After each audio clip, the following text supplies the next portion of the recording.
So you go to skilled worker website, and on that website go down, apply online as your partner outside the UK. So in this case, the partner is outside the UK. Do you have a current EU? Select no. Current your visa type, select that partner dependent visa, PBS, including student, startup, innovator.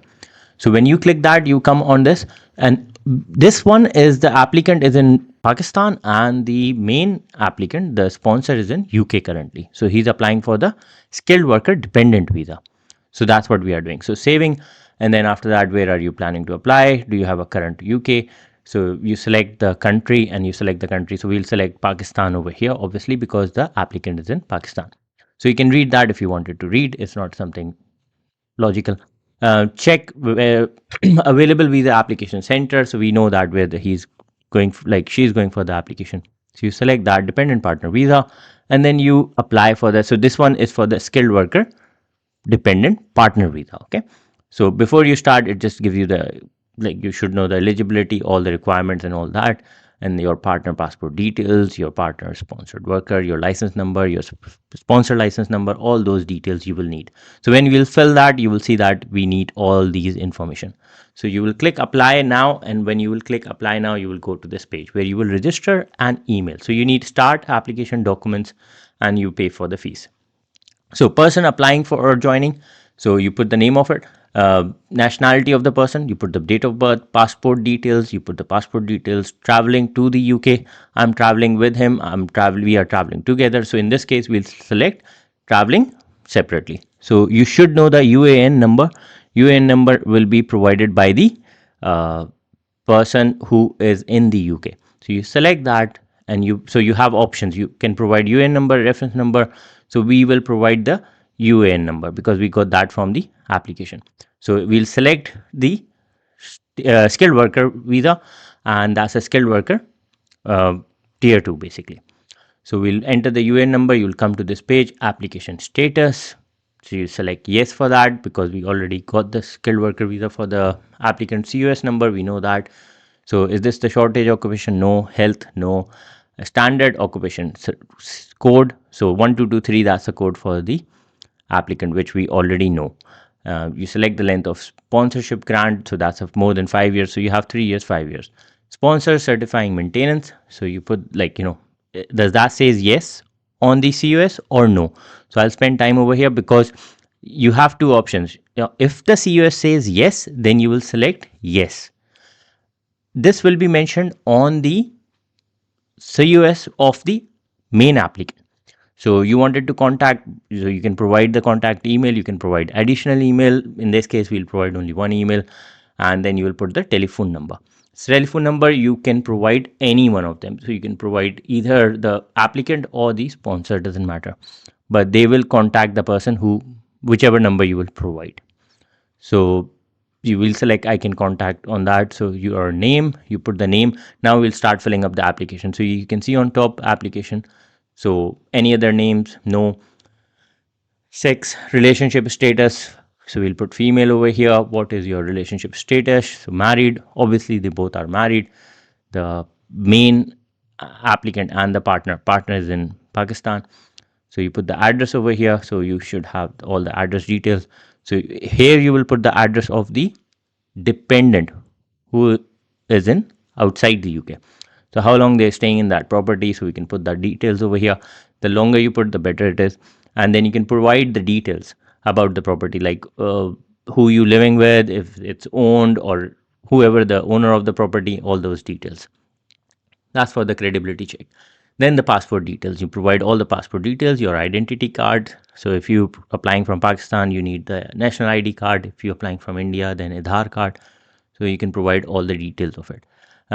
Your country, nationality, date of birth. So if you have more than one nationality, you provide that, all the details. Over here we have one. So you plan travel information. So which date they are traveling, like which date the partner is coming to UK. Sponsor language, spoken language preference, which language you prefer. It's always best to prefer English because then it's easy to communicate. Your current partner. So the current partner, now we are talking about the person who is in the UK. So permission to stay as his partner. Do you have the permission to stay? Do you have permission to stay? No. Was your last permission to stay? That means that do you have the previous permission? Like sometime they are staying in the UK. So they will ask you that. Relationship with your partner, are you married? You provide yes. Civil or partnership marriage, so you will provide yes. Start of date of the marriage, civil partnership, you provide the date of marriage over here. And then after that you jump on the arranged marriage or civil partnership. So is this the arranged marriage or civil partnership? It's proxy marriage. Proxy marriage means that when both of them are not together when they were marrying. So we'll select no. Living together, no. Evidence of why you living apart. So obviously the person came to UK as a student and then he transferred to skilled worker visa. Evidence of continued relationship while living apart. So you need to provide the evidence. So for example, he was studying outside the UK, so that's why, and outside the country, that's why. Being related to your partner, you provide that no. So like for example, if they know each other from before, so in that case, it was the arranged marriage. Your relationship with your partner. So over here, none of these apply because obviously that's not possible in any case. Half brother, half siblings, or niece or nephew. Being related to your partner, so we'll select no. Married in a civil partnership with any other person, no.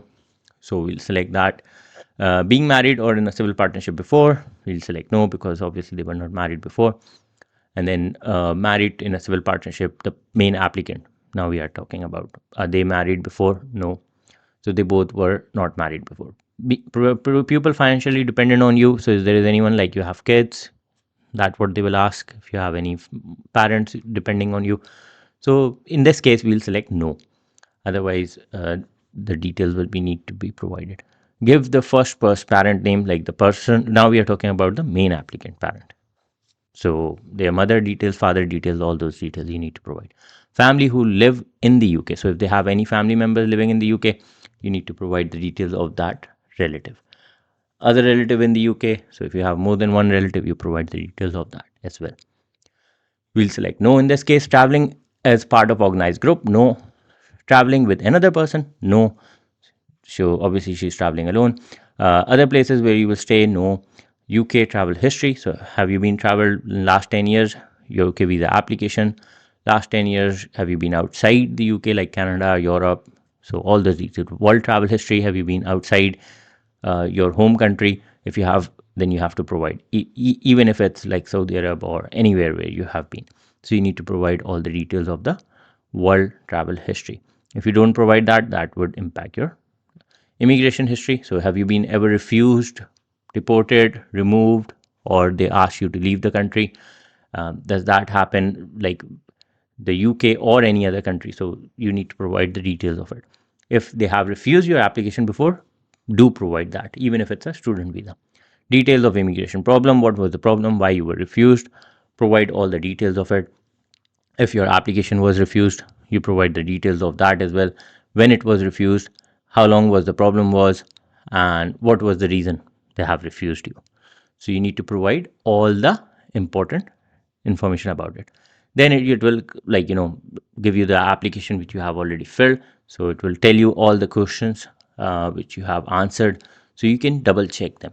So in this case, I have hidden the right side for privacy reasons. So you can see that all the details they will ask you, your employment details, your extra information, all that details.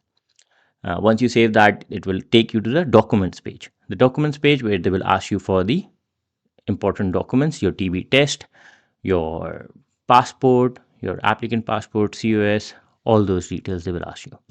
So you need to provide all those details.